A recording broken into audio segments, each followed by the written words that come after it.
Hello, everyone. This week, we're going to learn about water and energy in the atmosphere. So last week, we learned all about Earth's surface systems, and this time, we're going to learn a little bit more about them and specifically how water is involved in making weather.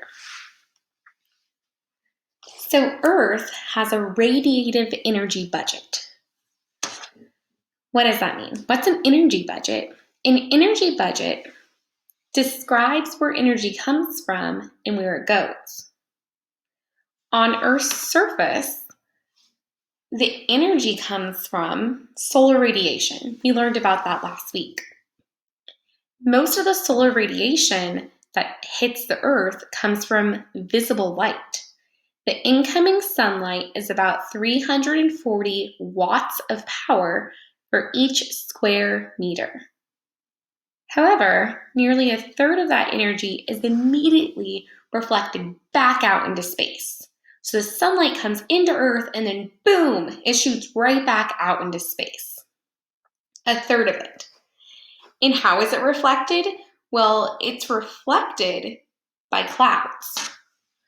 So the clouds in Earth's surface is reflective, and it reflects that light back into space.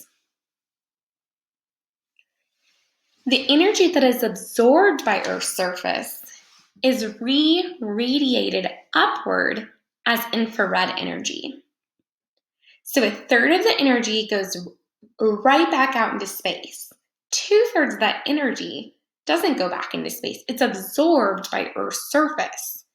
And some of that energy gets re-radiated upwards as infrared energy. And we learned last week that infrared energy is heat. It's the transfer of heat.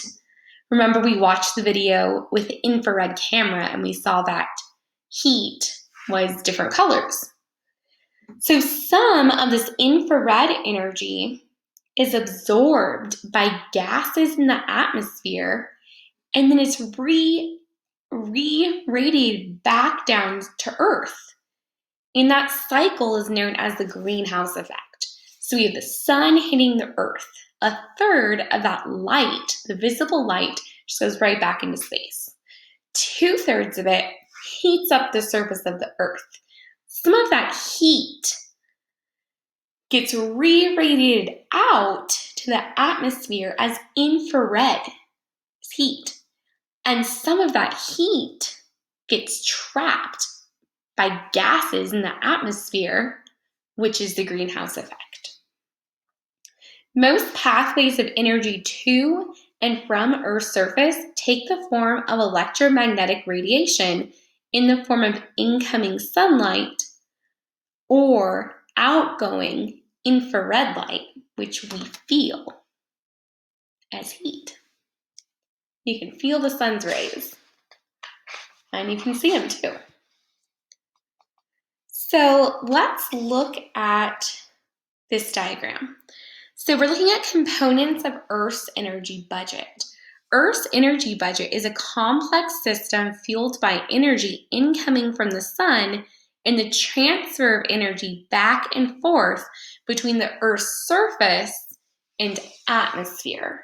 So this is kind of going over what I was talking about. So we're going to start here with this arrow, and we're having incoming solar radiation. That's sunlight. It's light energy, and most of it is going to be absorbed by Earth's surface, but not all of it. Some of it is going to be reflected back out into space. And so we have here, we're looking at some of it is being reflected back out. It's going right back out to space.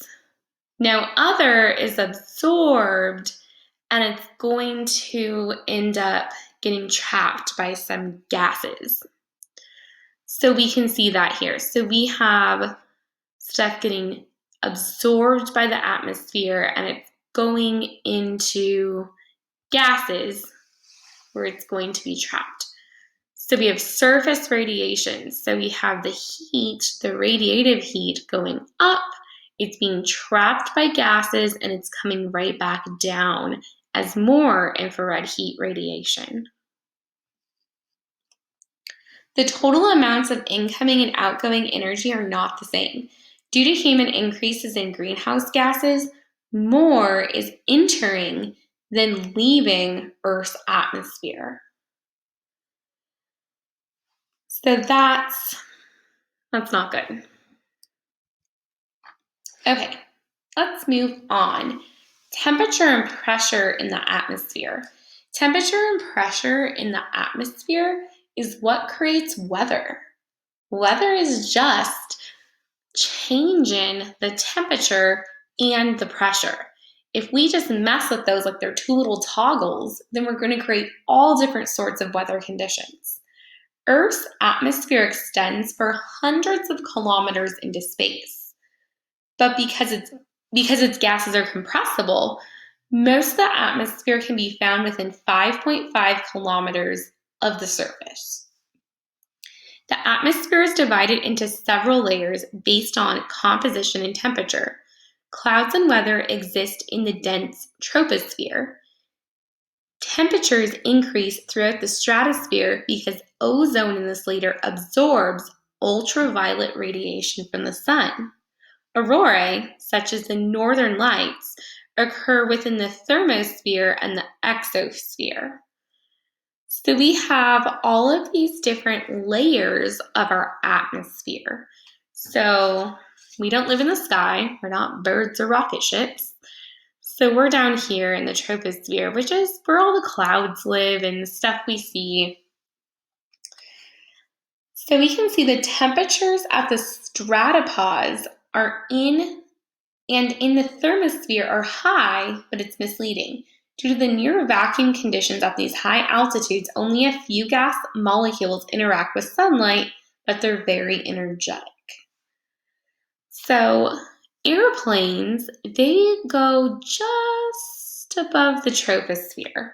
They're about 15 kilometers or 10.5 kilometers. So just at the edge of the troposphere are where planes go. So we can stratify, or we can look at the different layers of the atmosphere because they all have different conditions and do different things.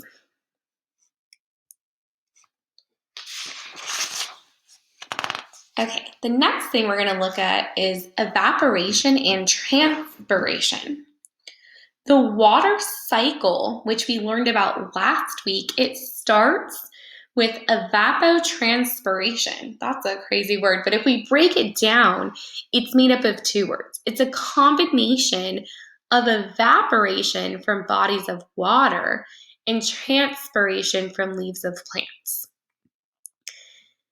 These activities are when water is going from either liquid water, like a river, a lake, an ocean, or the water inside of a plant up into the atmosphere. And this process is driven by sunlight, the energy from sunlight. The absorption of the sun's electromagnetic radiation by liquid water can change it into water vapor. Now, water vapor molecules are at a higher energy state. So water's like flowing and it's going. And due to the molecules being really close, there's higher intermolecular forces. So in order to overcome those intermolecular forces and become a water vapor, you got to get them going faster. You have to put energy into the system. So water vapor is at a higher energy level, a higher energy state than liquid water. And so sunlight provides this increase in energy to excite those atoms to go into the higher energy level. Each year, the equivalent of about 400,000 cubic kilometers of water evaporates from the ocean surface. and a lesser amount from lakes and soil on land. And last week we looked at different reservoirs of water, and we looked at how much time water molecules spend in each reservoir, and how they move from different reservoirs to the next are because of transpiration, evaporation, precipitation, and all the different components of the water cycle. Most of evaporation occurs at the ocean surface. And most of that evaporation actually occurs near the equator. Why is that? It's because of the way the Earth is shaped. The sun is closest to the Earth at the equator and further away at the poles. So evaporation rates are higher near the equator because the angle of sunlight is more vertical in those regions, right along the equator. However, evaporation is actually slightly decreased relative to the surrounding areas right at the equator, like Ecuador, like right at Ecuador, because of a lot of cloud formation. So there's a lot of clouds at the equator because of this ongoing evaporation, which actually ends up being a negative feedback loop and lowering the amount of evaporation. Okay, so through this process, or through the process of respiration, which you're doing right now, whether you are knowing it or not, by breathing in and out, take a deep breath in.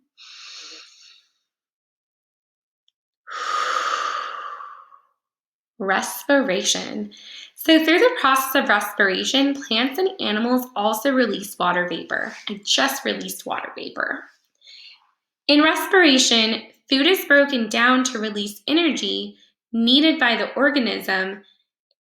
And through this process of cellular respiration, we also release 6 water molecules. They are produced in this reaction for each molecule of glucose.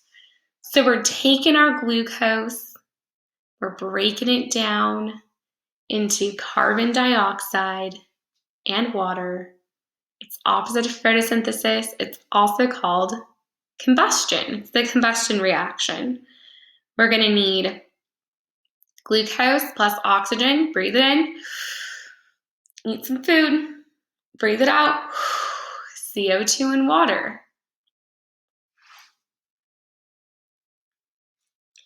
In plants, this water, along with the water absorbed through the roots, transpires into the atmosphere through leaf pores as water vapor.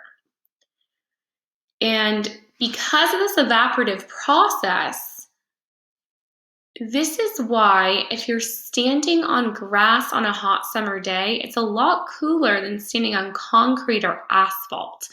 Because transpiration, the energy is being put into the system, therefore it's a endothermic process because we're putting energy into the system, so it's leaving the surroundings, so we're getting this cooling effect. This also occurs when you sweat. When you sweat, your sweat is evaporating off your skin, which is cooling the surface of your body, which makes you feel a little bit cooler on a hot day. So high levels of evaporation, such as those observed over the Gulf Stream, can increase air humidity and promote the formation of clouds, which can slow down the evaporation process. So it's a feedback loop. And I was talking about that a little bit before when I was talking about Ecuador. Ecuador. If you know Spanish, it's the Spanish word for equator. So if you don't remember where Ecuador is on a map, it's right by the equator.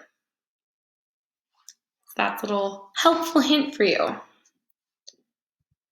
Okay, so how is all this energy flowing and moving in the atmosphere? It's through convection. The air of the atmosphere is moved by convection. This convection is driven by the heating of air near Earth's surface from sunlight. The warm air expands. Now, when things get more energy, when molecules and atoms get more energy, they move further apart from each other. It's like if you're like really, really, really hot, you don't want to be near someone. You don't want to cuddle. You want to be by yourself, right? That's how atoms are too. If they get a lot of energy put in the system, they heat up, they want to be alone. They want to be an individual. So as the warm air expands, it makes it buoyant and causes it to rise. Heat rises. Heat rises. So if you live in a 2-story house and it's a summertime, it's going to be a lot hotter up on the second story than the first story. As the air rises and expands, it cools. So as that air is rising up, it's expanding. It's like, I'm too hot, get away from the other air molecule. And when it moves away, it cools off. Just like if you're heated, you're like really mad at someone, you need to move away from that person and then you cool down. You're just like air molecules, just like water in the atmosphere, right? You get heated, you're about to like hit someone, you gotta cool off by moving away. And that process of moving away cools it off, and cool air sinks. So warm air rises and cool air sinks. So this air rising and expanding and cooling causes water vapor within it to condense and form tiny water droplets. And that's creating clouds. So this heat rising and then expanding and then sinking it creates clouds. And if we have enough condensation, we're going to get something called rain. The drier air is pushed away from the equator by more rising air, which is now being cold and dense, and that falls back to Earth's surface. The air then flows across Earth's surface back towards the equator, and that's what we call the trade winds. They're warming over time until it's buoyant enough to rise again. And these trade winds, they're called trade winds because the people that figured out how they work use these to their advantage on sailboats and ended up sailing all around the world. It's the winds, they're predictable. It's cool. That's the trade winds because you would use them and go trade people for trade things. Okay, so this kind of looks like a weather map. Like you're a meteorologist, you're a weather person. Yeah, so all of this is how weather happens. This is weather. So how does weather happen? So we can look at atmospheric pressure and wind. Winds are a result of pressure differences. So this H here means high, and this L means low, and this L means low, and this H means high.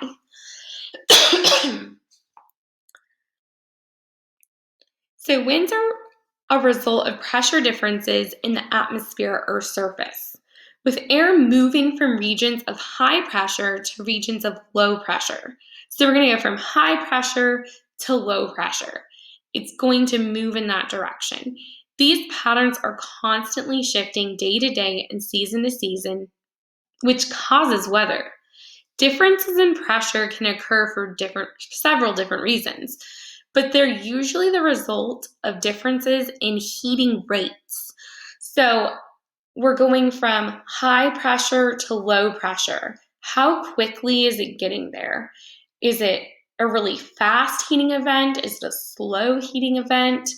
And the differences in those heating events and when they mix or meet, it causes weather. These differences can result from factors such as changing locations of ocean currents and the movement of clouds. So an area of low air pressure at the surface, like right here, moist air flows towards the center of the low pressure before rising. Okay, so this area of low pressure, it's at the surface of the earth and it's going to end up rising. And as it rises, the pressure goes up because we're going up into the atmosphere.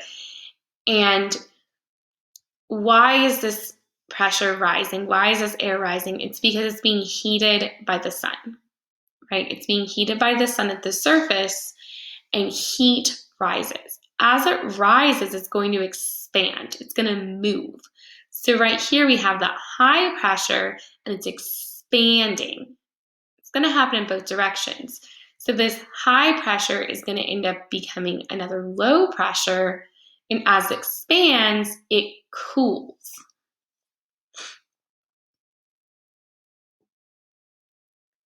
So at an area of low pressure at the surface, moist, warm air flows towards the center of the low pressure before rising, cooling, forming clouds, and then floating away from the area.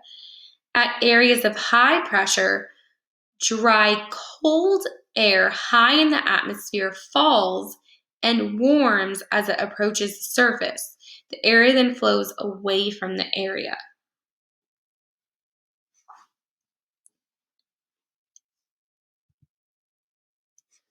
Global atmospheric circulation.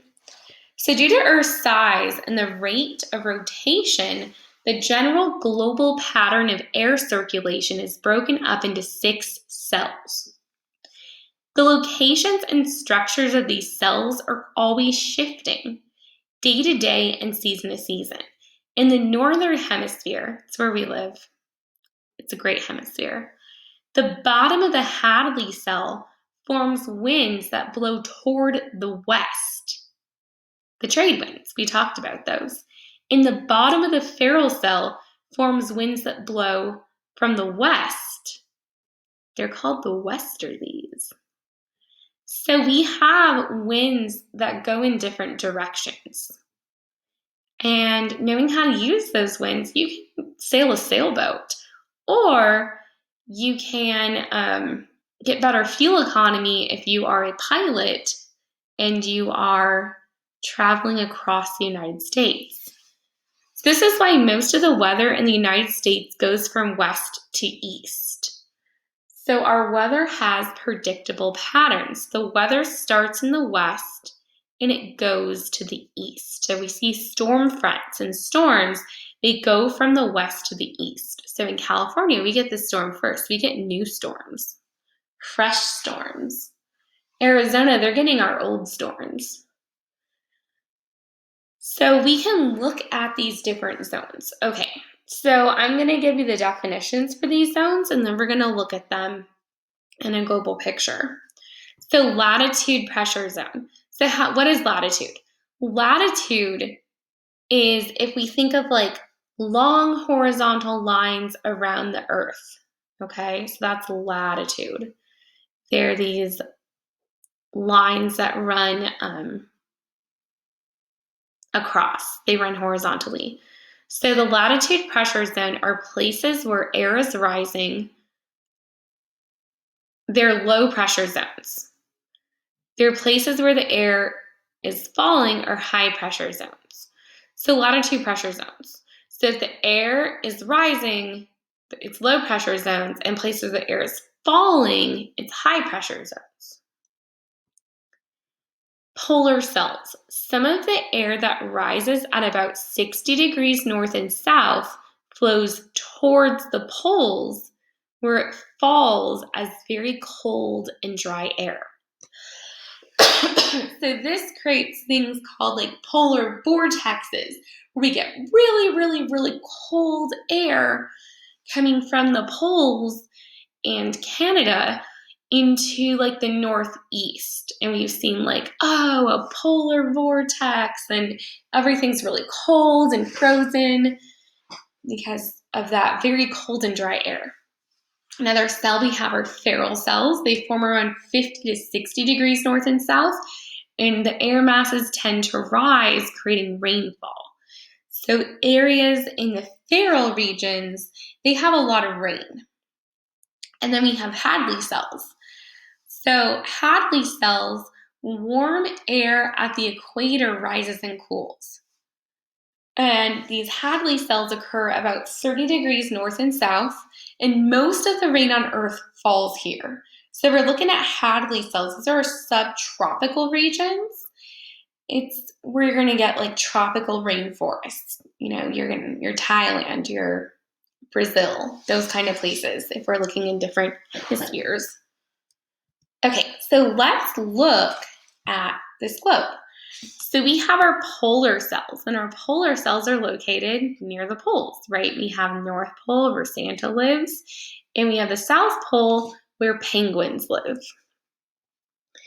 And then we have some other ones. We have our Hadley cells, and our Hadley ones are where most of Earth's rain comes from. And as we see, these regions are pretty green, right? They're a little more green in those Hadley regions. So we look over here is Brazil, and we have some of these green regions where there's a lot of rain. And we can also look here at our feral cells aren't on here, but they're around 50 to 60. So they're like in this region and this region over here. So this is where we're going to get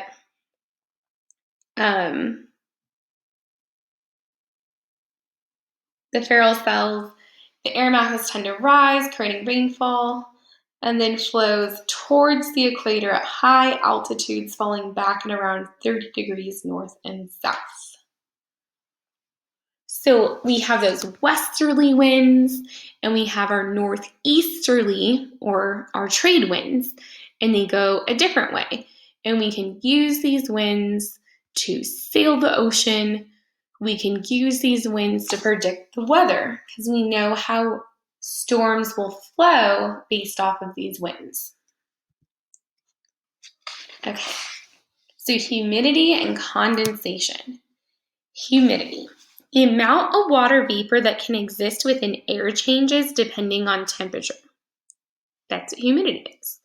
Warmer air can contain a greater amount of water vapor than cooler air. Relative humidity is a measure of the percentage of water vapor in the air compared to the maximum amount of air that it can hold at a particular temperature. And so air can hold a different amount of water vapor, and that all depends on the temperature. If the humidity is high, the air feels really damp and sticky. The dew point, which is when you're going to get rain, occurs when the relative humidity reaches 100%. So if we have 100% humidity, we have rain.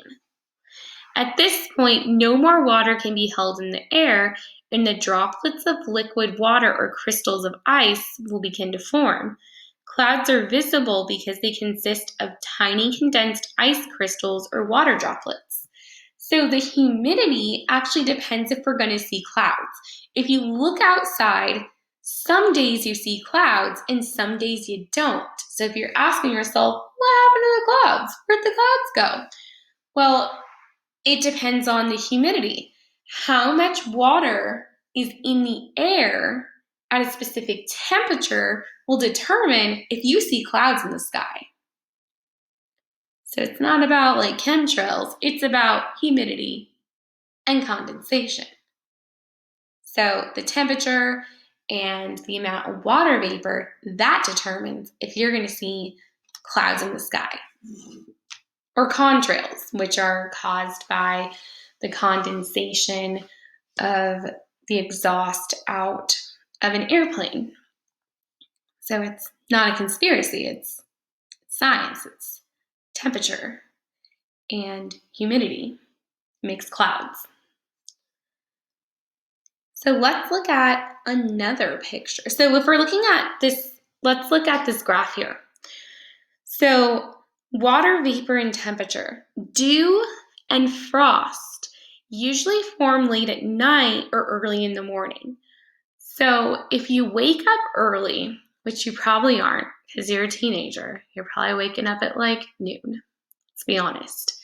But if you did wake up early, like you woke up at like 6 or 7 in the morning and you went outside, and if you have grass in your front yard, you might notice that it might be wet. And you're like, what? Did it rain? Why is it wet? That's called dew.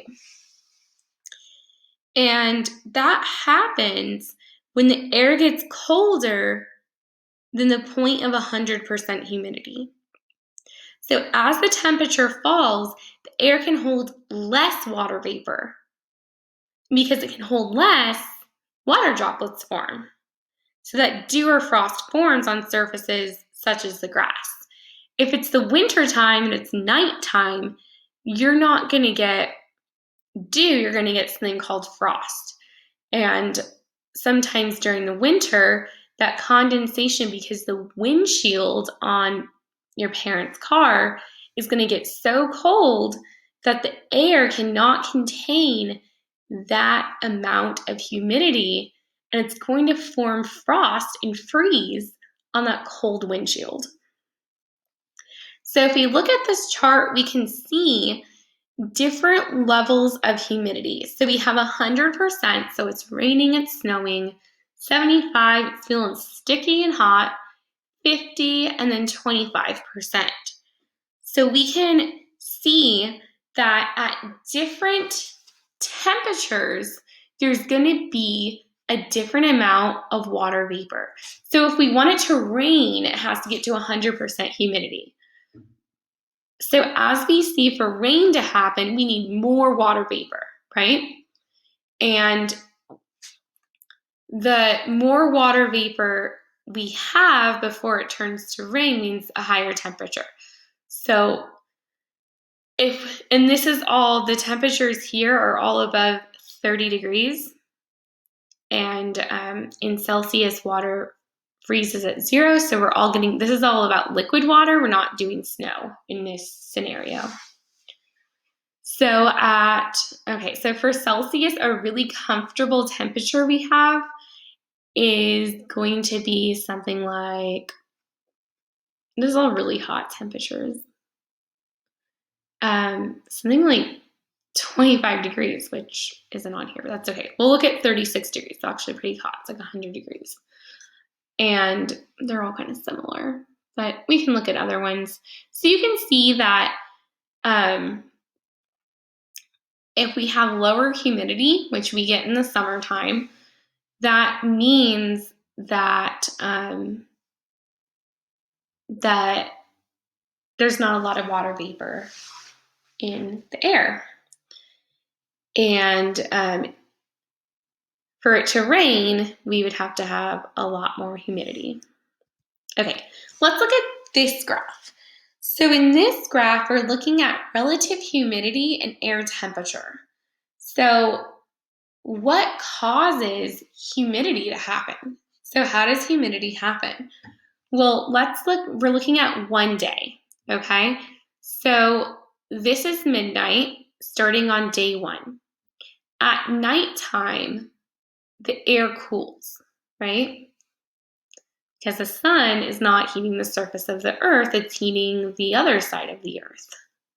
So that is going to decrease the temperature. So air temperature, that is the dotted line, and humidity is the solid line.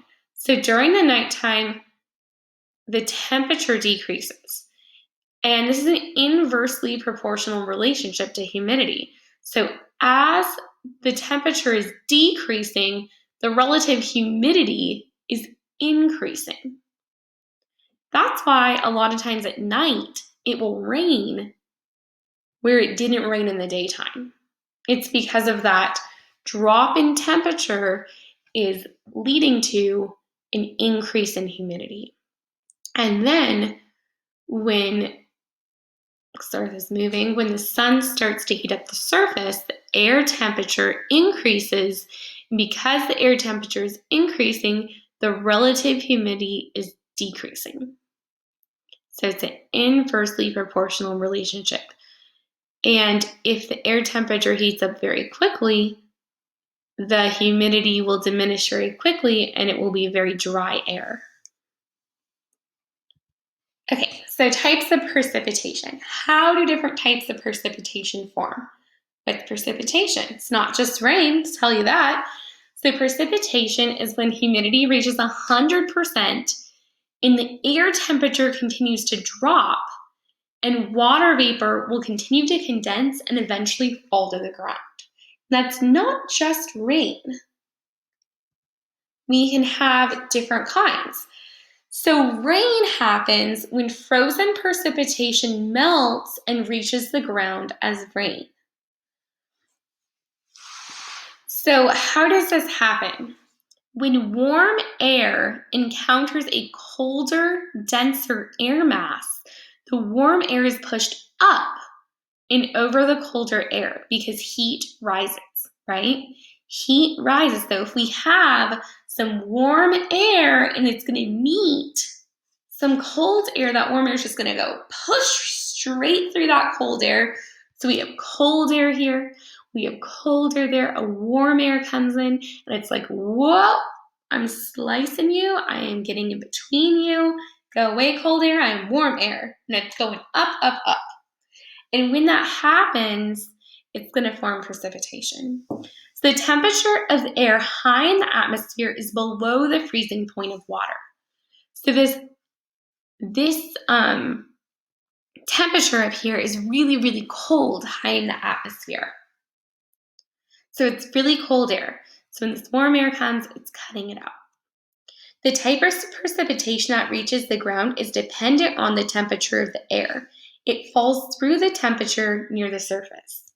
So if we want to get something called freezing rain, the frozen precipitation melts in the warm air. So we have that frozen air. It's going to melt in the warm air. And the rain falls. And then once it touches the ground, because the ground is cold, it's going to freeze. So you're going to get lots of icicles. Yeah, icicles in freezing rain. Now sleet. Sleet is a little bit different. So in sleet, we have that really cold air up in the atmosphere. It's going to need a little teeny bit of warm air, but not a lot, just a little bit. And the frozen precipitation, it melts in the shallow warm air.